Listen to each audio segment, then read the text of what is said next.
The air vibrated with a low, menacing hum, not of a distant storm, but of something far more immediate and destructive.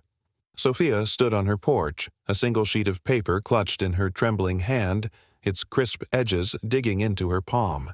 Her eyes, usually sparkling with the joy of discovery, were wide with a disbelief that bordered on terror.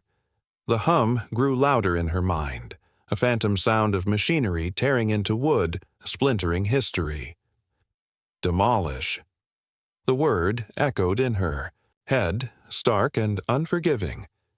Within 30 days. This wasn't just any shed they were talking about. This was her shed, the one nestled at the back of her property, a weathered sentinel beneath the ancient oak tree. It was the heart of her home, a quiet, unassuming structure that held more memories and unspoken stories than the grand Victorian house it accompanied. Sophia, a historian by passion and a librarian by profession, had fallen in love with the house on Maple Street the moment she saw it. It wasn't the grandest or the most meticulously maintained, but its bones sang with stories. Built in the late 1800s, it boasted intricate gingerbread trim, a sprawling front porch, and windows that seemed to gaze out with ancient wisdom. But it was the shed, tucked away and almost forgotten, that had truly sealed the deal. Its timber, darkened by over a century of sun and rain, had a character that modern structures simply lacked. It felt solid, rooted. Her neighborhood, Willow Creek, was a tapestry of historical homes, each with its own charm and quirks. Towering elms lined the streets, their branches intertwining to form a leafy canopy. Neighbors knew each other by name. Children played freely in manicured yards, and the scent of blooming azaleas often drifted on the breeze. It was, by all accounts, an idyllic slice of Americana, a place where history was cherished, or so Sophia had always believed. That belief was now crumbling, much like the old shed was being accused of doing. The Homeowners Association, or HOA, of Willow Creek was a formidable entity. On paper, their purpose was admirable: to maintain the aesthetic integrity and property values of the historic district. In practice, they often felt like an omnipresent, omnipotent eye, scrutinizing every chipped paint flake, every overgrown shrub, every deviation from their meticulously crafted rulebook. Sophia had had her minor skirmishes with them before, a debate over the exact shade of historical green for her shutters, a polite but firm request to trim a rose bush that dared to spill onto the sidewalk. But nothing, absolutely nothing, had prepared her for this. The initial complaint had arrived 3 months ago, a polite but firm letter citing structural instability and non-compliance with aesthetic guidelines regarding her shed. Sophia had scoffed. The shed was old, yes, but it was sturdy. She used it to store her gardening tools, her antique restoration projects, and often just to sit in its quiet solitude, imagining the lives that had unfolded within its walls. She had immediately called a local handyman, a gruff but kind man named Frank, who specialized in historical repairs. Frank had inspected the shed, tapping its beams, examining its foundation. "Solid as a rock, Sophia," he'd declared, wiping his brow. "Needs a new coat of paint, maybe some minor shingle repair, but dilapidated? Nah, she's got another 100 years in her, easy." Armed with Frank's assessment, Sophia had written a polite, detailed rebuttal to the HOA, attaching photos and Frank's professional opinion. She offered to paint the shed, replace any loose shingles, and even install a new, historically accurate door if they wished. She believed in compromise, in working together to preserve the charm of Willow Creek. The HOA's response had been swift and brutal. Not a rebuttal, not a counteroffer, but a final, unequivocal ultimatum. A certified letter signed by the formidable HOA president, Mrs. Albright herself. Despite your assertions, the Willow Creek Homeowners Association maintains that the structure commonly referred to as the shed on your property at 142 Maple Street poses a significant aesthetic detriment and potential safety hazard to the community. Furthermore, it is in direct violation of Section 4.7b of the Willow Creek Covenants, Conditions, and Restrictions regarding accessory structures. Failure to comply with the demolition order within the stipulated 30-day period will result in escalating fines and potential legal action. Sophia reread the words, each one a hammer blow to her heart. Section 4.7b. She had read the CC&R's cover, to cover when she bought the house. There was nothing in there that specifically targeted old, well-maintained sheds. This felt personal. It felt wrong. She walked slowly, mechanically through her lush backyard, the scent of honeysuckle doing little to calm her frayed nerves. Her gaze was fixed on the shed, its simple form silhouetted against the setting sun. It wasn't ornate, wasn't grand, but it possessed a quiet dignity. Its single, small window, now dusty, seemed to peer out like an ancient eye. She reached its rough wooden door, her fingers tracing the deeply grooved patterns in the timber. A faint, almost imperceptible tremor ran through the wood beneath her touch. It was as if the shed itself was whispering, pleading. Why were they so insistent? Why this particular shed? It wasn't visible from the street, hidden behind the main house and the dense foliage. It wasn't bothering anyone, unless there was something about it they didn't want seen, something they wanted gone for good. A chill ran down her spine, unrelated to the evening breeze. It wasn't just about property values or aesthetic guidelines. There was a deeper current here, an unspoken urgency in their demand. Sophia leaned her forehead against the cool, rough wood, closing her eyes. A strange sense of foreboding settled over her. They didn't just want a shed gone, they wanted history buried. Because this wasn't just any shed. Sophia's despair didn't last long. It was quickly replaced by a furious, almost desperate determination. Demolish her shed? Not if she had anything to say about it. And she had a lot to say. The first few days were a blur of frantic activity. Her living room transformed into a war room. Books on property law, historical preservation acts, and local zoning ordinances were strewn across her antique coffee table. Her laptop glowed late into the night, its screen a constant stream of legal databases and government websites. She called the city planning department, the historical commission, anyone who might offer a glimmer of hope. Each phone call ended with a polite but firm, "We understand your frustration, but the HOA has the authority to enforce its covenants." The loopholes she desperately sought remained stubbornly elusive. She even tried consulting a real estate lawyer, specializing in HOA disputes. The consultation was brief and disheartening. Mrs. Sophia's last name, the lawyer had sighed, adjusting his glasses. HOAs are notoriously powerful, unless you can prove malice or that their demand is outside the scope of their bylaws. Your chances are slim, and a dilapidated shed isn't exactly a sympathetic case. Who, sympathetic? This wasn't about sympathy. It was about principle. It was about something far deeper than aesthetics. Feeling defeated but not broken, Sophia turned her attention back to the shed itself.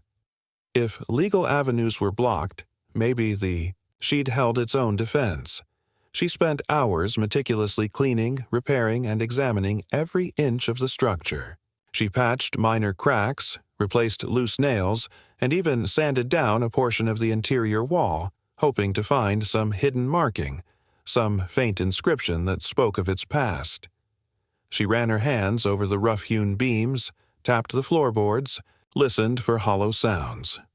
Nothing, just the sturdy, silent wood. One sweltering afternoon, while wiping down a particularly grimy shelf near the back wall, her fingers snagged on something unusual.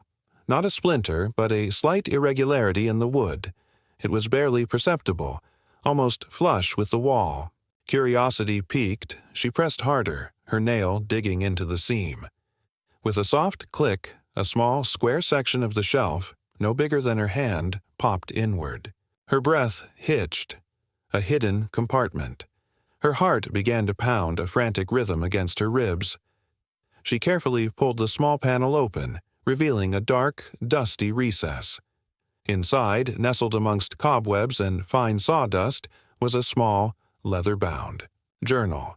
Its cover was worn smooth with age, its pages brittle and yellowed. Next to it lay a folded, brittle piece of parchment, like an old map. Sophia's hands trembled as she pulled them out. The journal felt impossibly light, yet heavy with unspoken history. She carefully opened it. The first few pages were blank, but then faded ink began to appear, filled with elegant, looping script. It was a diary. The first entry was dated 1858. The handwriting was neat, slightly spidery, and distinctly feminine.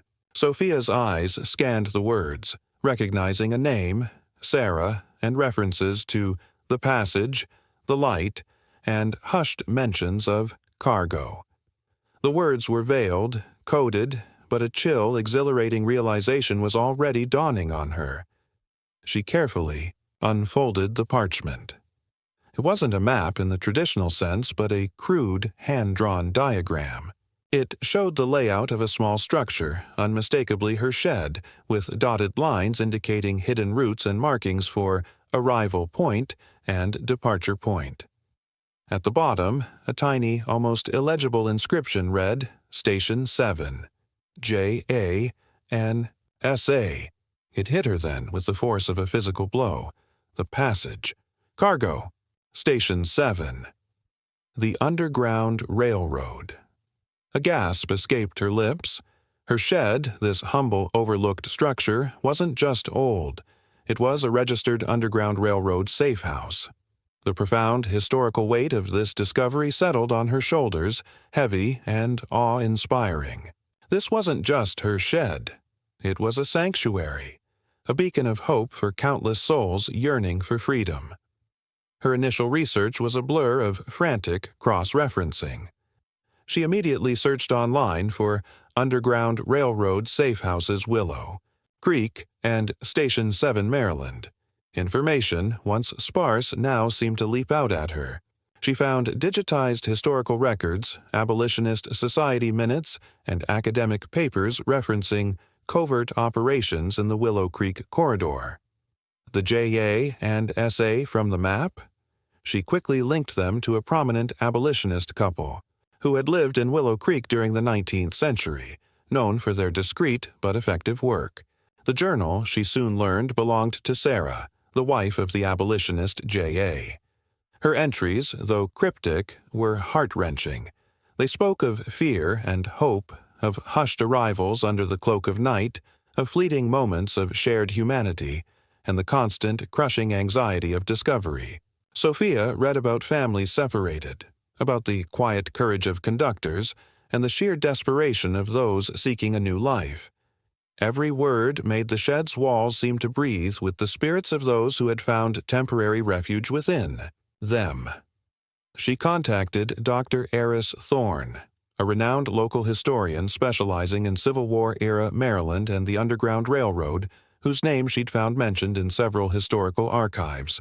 She sent him a breathless email, attaching photos of the journal and the diagram. His immediate, excited response indicated that she had indeed stumbled upon something significant. He confirmed the specific markings on the map and the style of the journal were consistent with known Underground Railroad documentation. The fight was no longer about a property dispute. It was about justice. It was about remembrance. It was about saving a tangible piece of American history from being erased by the very community that supposedly cherished its past. Sophia stood back, gazing at the shed with new eyes. It wasn't dilapidated. It was a monument. It wasn't non-compliant. It was defiant. A surge of awe, responsibility, and an unshakable determination coursed through her. The demolition order felt like an insult, a desecration. She would not let it happen. The shed, this silent witness to unimaginable bravery, deserved to stand. Her fight was no longer just for a shed. It was for a piece of American history, a profound legacy that must be preserved at all costs. She would make sure its story and the stories of those who passed through its hidden door were never forgotten. The air in the Willow Creek HOA Community Hall was thick with unspoken tension, a stark contrast to the usual pleasantries exchanged at these monthly meetings. Sophia sat at the long table facing the stern, unsmiling faces of the HOA board. Mrs. Albright, her silver hair pulled back in a severe bun, sat at the head, her gaze sharp and unwavering. Beside her, Mr. Henderson, the HOA's legal counsel, scribbled notes on a yellow pad, his expression impassive. Sophia, despite the knot of anxiety in her stomach, felt a quiet strength buoying her. She wasn't here to beg or to reason on aesthetic grounds. She was here to reveal a truth. "Good evening, Mrs. Albright, esteemed board members," Sophia began, her voice clear and steady, though her hands, resting on the meticulously organized binders in front of her, subtly trembled. "I'm here regarding the demolition order for the structure on my property at 142 Maple Street." Mrs. Albright's gaze hardened. "We've been over this, Ms. Sophia's last name. The board's decision is final. The structure is non-compliant and poses a safety hazard." "With all due respect, Mrs. Albright," Sophia interjected, pulling out the first document, "I believe the board is operating under a significant misunderstanding regarding the nature of that structure. This isn't just a shed, it's a vital piece of American history." She laid out the brittle parchment, the hand-drawn diagram. "This map, dated 1858, identifies my shed as Station 7 on the Underground Railroad. And this," she continued, producing Sarah's journal, its worn leather cover a testament to its age, "is a diary kept by Sarah Albright, an ancestor of yours, Mrs. Albright, if my research is correct, detailing its use as a safe house for escaping enslaved people." A ripple of murmurs spread through the board members. Mr. Henderson stopped writing, his head snapping up. Mrs. Albright's face, usually a mask of control, flickered with something Sophia couldn't quite decipher. Surprise, yes, but also a flicker of something else, something almost like recognition, or perhaps apprehension. "Nonsense," Mrs. Albright scoffed, her voice regaining its usual steel, though a tremor lingered beneath the surface. "This is outlandish, fanciful. My family history has no such sensational claims." She pushed the documents back across the table with a dismissive gesture. "These are old papers, forgeries, perhaps, or some child's elaborate game. We are here to discuss property compliance, not indulge in historical fiction." "These are not fiction, Mrs. Albright," Sophia retorted, her voice rising with a controlled passion. "They are authentic. Dr. Eris Thorne, a leading expert on the Underground Railroad, has verified their authenticity. He is prepared to provide a statement." Mr. Henderson cleared his throat. "Even if, for a moment, we entertain this extraordinary claim, Ms. Sophia's last name, our covenants do not make exceptions for historical structures that are in violation of safety and aesthetic standards. The law is clear. A structure designated as dilapidated must be addressed." "But it's not." "Dilapidated," Sophia insisted, her frustration mounting. "I have a professional contractor's report stating it's structurally sound. This isn't about safety, it's about preserving a landmark." "We will not be swayed by emotional appeals or unproven tales," Mrs. Albright concluded, her voice now dangerously calm. "The demolition order stands. In fact, if you persist with these baseless accusations and continue to refuse compliance, the HOA will initiate legal proceedings to recover the costs of forced demolition and associated fines. We suggest you reconsider your position very carefully." The threat hung in the air, cold and calculated. Legal action. Fines. Sophia felt a fresh wave of despair. This wasn't just about losing her shed anymore. They were prepared to bankrupt her to silence her. But the encounter, instead of crushing her, ignited a fiercer fire within. Their dismissal, particularly Mrs. Albright's adamant refusal to even consider the evidence, felt suspicious. Why were they so resistant to such a monumental historical revelation?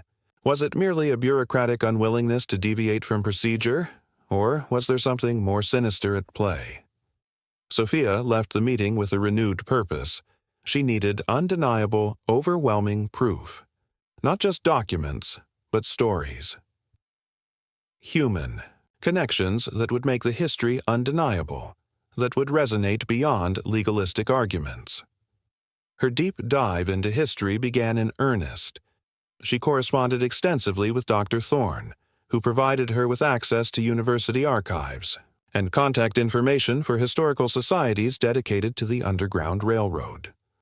She spent days sifting through old census records, land deeds, and abolitionist newsletters.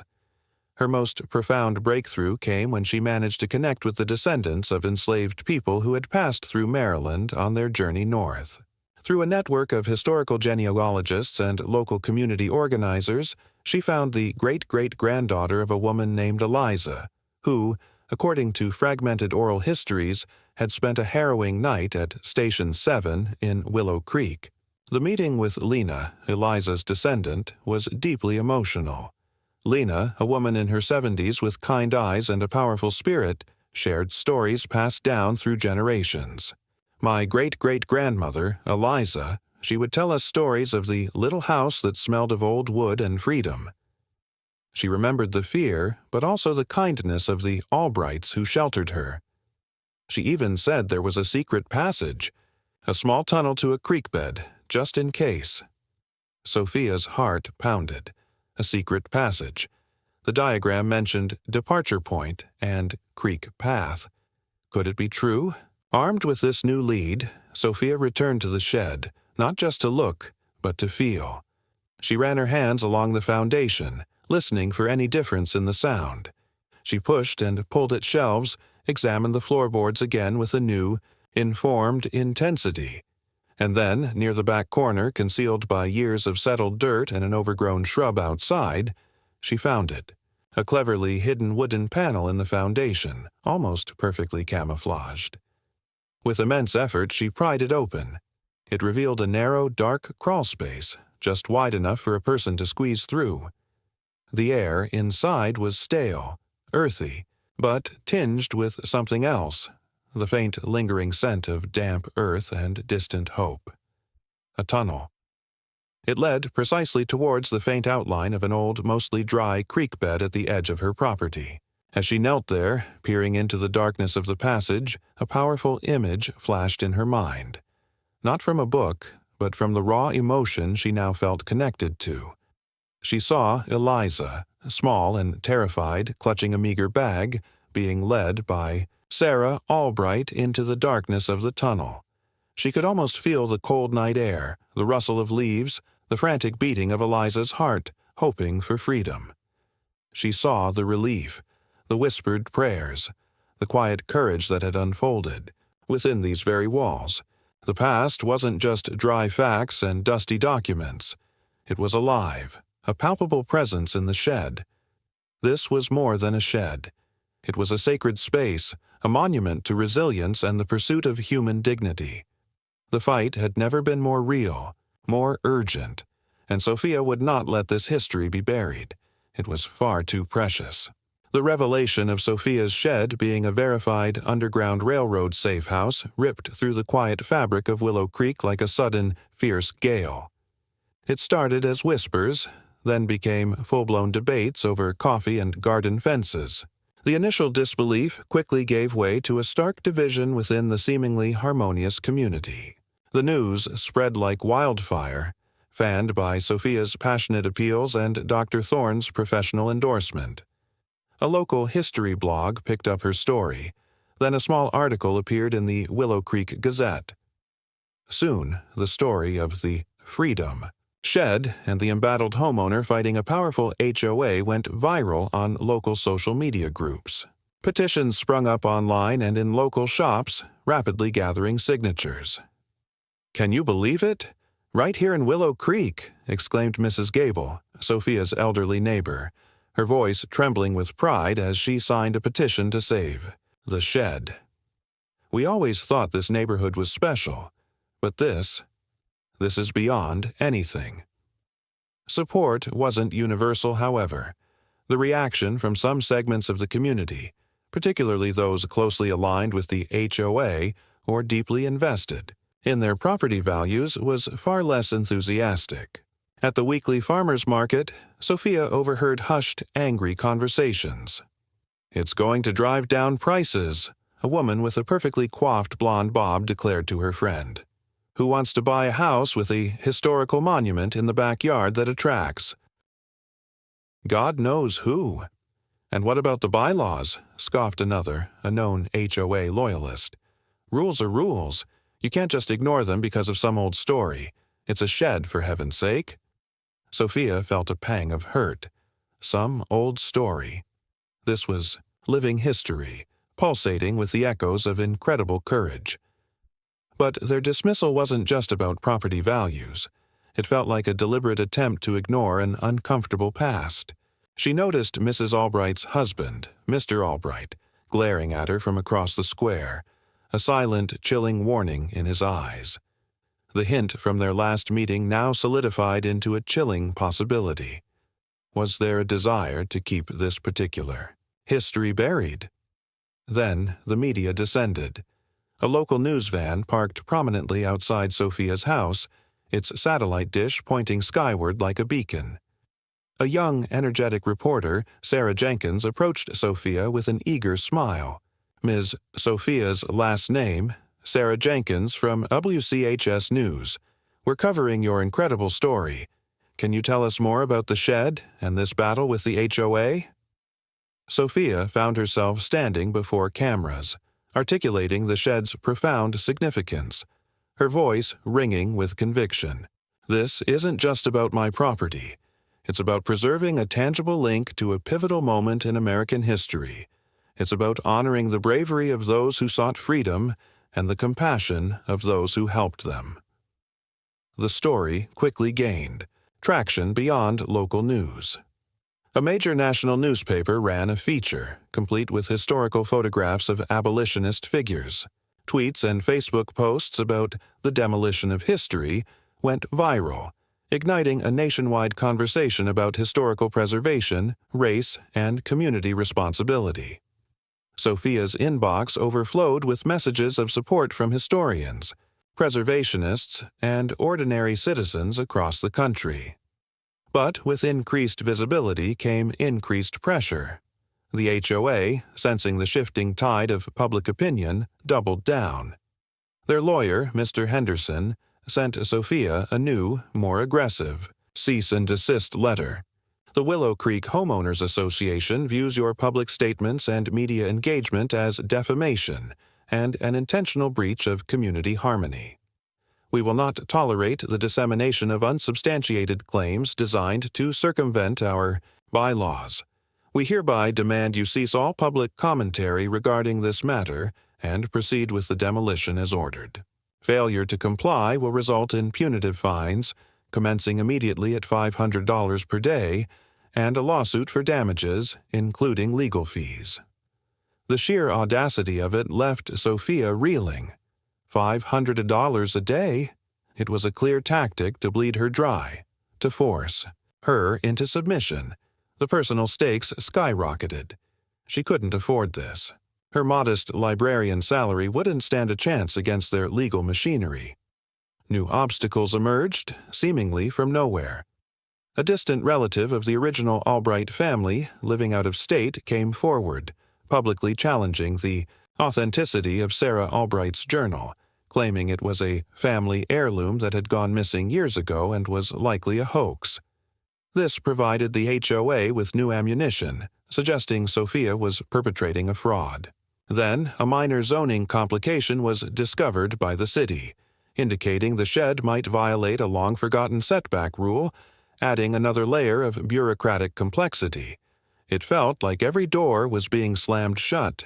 The emotional toll began to mount. Sophia, usually meticulous and calm, found herself snapping at colleagues, her patience worn thin. Sleep became a luxury she rarely enjoyed, her nights plagued by visions of bulldozers tearing into her beloved shed, or nightmares of faceless legal threats. She started skipping meals, living on coffee and adrenaline. The isolation, despite the outpouring of online support, was profound. She felt the weight of history on her shoulders, the responsibility to those nameless souls who had passed through, her shed now hers to protect. One evening, staring blankly at the flickering news report about her own story, she received a call from an unknown number. It was Dr. Thorne, his voice urgent. "Sophia, I've just had a breakthrough. I found something. In the state archives, a forgotten addendum to the original property deed of your house, filed decades ago. It references a protected structure on the property, explicitly exempting it from future demolition orders related to standard aesthetic or structural compliance." Sophia gasped, her heart leaping. "What? Why wasn't this found before?" It was obscure, buried deep in a separate registry for properties linked to significant historical events, specifically underground railroad sites, almost like it was meant to be forgotten, or only found by someone who knew what they were looking for. Dr. Thorne's voice lowered, a note of grim determination in it. "This changes everything. It proves your shed was legally protected, long before the current HOA bylaws were even written. It might even suggest knowledge, on the part of the original HOA founders, of its true nature. We need to act fast." As Sophia processed his words, a new sense of hope, fragile but potent, blossomed within her. The fight was far from over. This was a direct counter to every legalistic argument the HOA had thrown at her. The phone rang again, a familiar number she now dreaded. It was Mrs. Albright's attorney, Mr. Henderson. "Miss Sophia's," his voice was cold, formal. "We have received notice that a crucial court date has been set. The HOA is moving to secure an injunction for immediate demolition. The hearing is in 3 days." Sophia's breath caught in her throat. 3 days. It was a race against time. But now she had a weapon, a document buried for decades that could turn the tide. The ultimate showdown was finally here. The courthouse on Main Street felt like a battleground, not a chamber of justice. Every seat in the gallery was packed, a palpable hum of anticipation filling the air. Local residents, media, and even a few out-of-town historical preservationists had gathered. Sophia, dressed in her best, felt a dizzying mix of exhaustion and resolve. Beside her sat Dr. Thorne, looking equally determined, and behind them, Lena, Eliza's descendant, her presence a silent, powerful testament to the human history at stake. The HOA's attorney, Mr. Henderson, presented their case first, focusing on the strict letter of their covenants. He painted Sophia as a rogue homeowner, flouting regulations and dismissing the historical claims as unverified conjecture and an attempt to evade legitimate community standards. He even brought up the distant Albright relatives' dubious claim about the journal's authenticity, attempting to cast a shadow of fraud over Sophia's evidence. "This is not about history, Your Honor," Henderson declared, his voice dry and devoid of emotion. "It is about property compliance, safety, and the equitable enforcement of rules designed to protect our community's aesthetic and financial integrity. The structure is dilapidated and poses a hazard. It must be demolished." Sophia then took the stand, her heart pounding. She spoke not just as a homeowner, but as a historian, a guardian of memory. She recounted the discovery of the hidden compartment, the journal, the map. She detailed her meticulous research, the verification by Dr. Thorne, and the profound, living history of Eliza and countless others who had passed through the shed. "Your Honor." Sophia's voice resonated with a quiet power. "This structure is more than just wood and nails. It is a monument to human courage, a tangible link to a dark chapter of our nation's past, and a beacon of hope for freedom. To demolish it would be to erase not just a building, but the memory of those who found refuge there. It would be a disservice to the sacrifices made and a profound loss to American history. Then came her trump card, and, furthermore, Your Honor, we submit this document. Dr. Thorne handed over a meticulously copied and verified document. This is an addendum to the original property deed of 142 Maple Street, dated 1885, filed in the State Archives. It explicitly designates the shed as a protected historical structure, exempt from standard demolition orders related to aesthetic or structural compliance, given its unique historical significance to the Underground Railroad. It predates the current HOA bylaws by decades. A gasp went through the courtroom. Mr. Henderson's face paled. Mrs. Albright, who had maintained a stony silence throughout, visibly flinched. The very foundation of the HOA's argument crumbled. The old document, buried and forgotten, was an undeniable legal shield. The judge, a stern but fair woman, examined the document closely. Her brow furrowed, then slowly smoothed.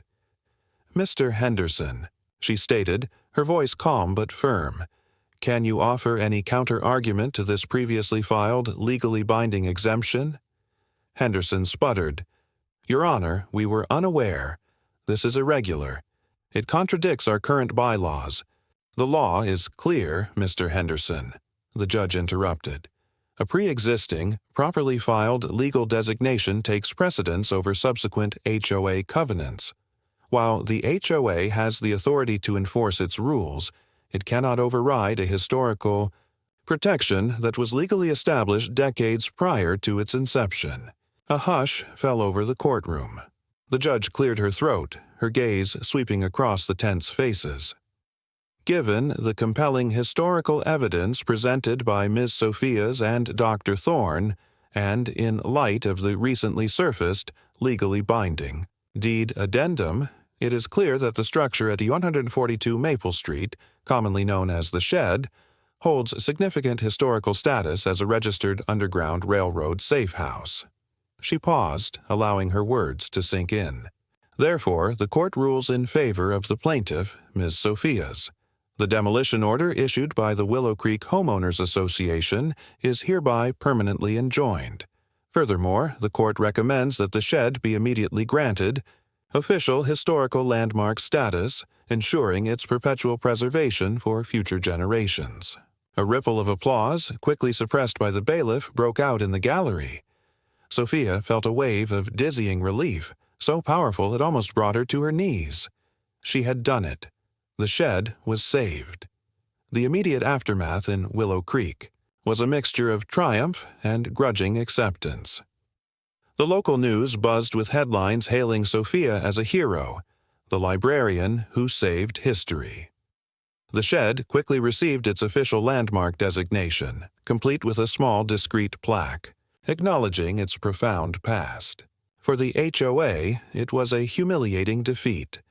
Mrs. Albright resigned shortly after the ruling, citing personal reasons, though it was clear the public backlash and legal embarrassment had been too much. Mr. Henderson issued a terse statement, acknowledging the court's decision. The incident forced the HOA to reevaluate its stringent bylaws, with discussions beginning on how to better balance community standards with historical preservation. Sophia felt a profound shift within herself.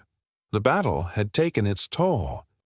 The stress, the sleepless nights, the public scrutiny. But it had also forged her into someone stronger, more resolute.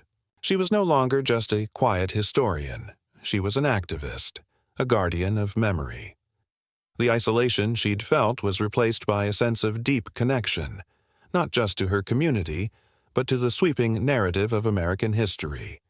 She organized open houses for the shed, inviting school groups and community members to learn about its extraordinary story. Lena, Eliza's descendant, became a frequent visitor, sharing her family's oral histories, adding an invaluable layer of personal testimony to the shed's legacy. The shed on Maple Street stood proudly, no longer just a humble outbuilding, but a powerful symbol. It was a testament to the fact that history isn't always found in grand monuments or dusty textbooks, but often in the forgotten corners of our everyday lives. Its preservation became a powerful reminder that history, particularly the often uncomfortable history of slavery and the fight for freedom, must never be erased or ignored.